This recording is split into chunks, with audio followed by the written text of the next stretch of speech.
Ši daugybė įvairiausių detalių yra surinkta Sopos klientės Salomėjos rankomis.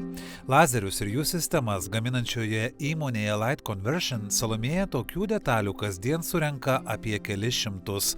Salomėja sako, kad atsiradusi galimybė dirbti pakeitė jos kasdienybę. Kai įsidarbinau, tai visų pirma mano pasikeitė rutina, nes prieš tai buvo labai aš užsidarius namuose dažniausiai būdavau ir neišeidavau iš namų, o dabar yra tas, kad kažkur išeini su kažkuo vis tiek darbe pabendrauji, kad ir minimaliai.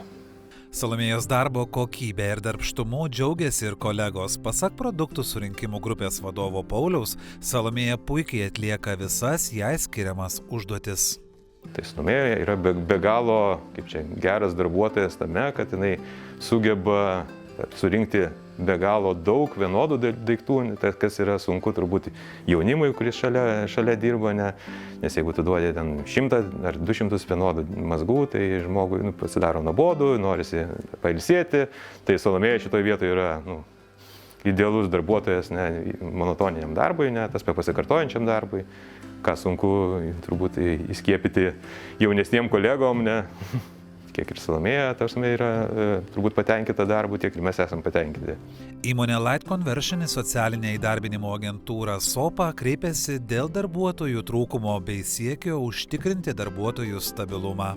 Mes su buvusiu skyriaus vadovu sugalvojame, kad būtų įdomu pakalbinti žmonės su negalia į tam tikras pozicijas ir pradėjom ieškoti kontaktų, ta prasme, ir šiaip ne taip, iš tikrųjų ne iš pirmo kontakto, keliavom iki Jurgitos iš Sopos, jinai pasisiūlė bendradarbiauti šitoje vietoje, ir iš tikrųjų buvom kelis kartus susitikę prieš tai ir paskui suorganizavom iš esmės susitikimą su kandidatais, atrinkom kažkiek žmonių, su jaunimu, kuris esame įdarbinę, tai jie nori greičiau tobulėti, keisti pozicijas, eiti nuo surinkimo į derinimą, o mums reikia stabilesnio darbuotojo, kuris galėtų dirbti ilgiau.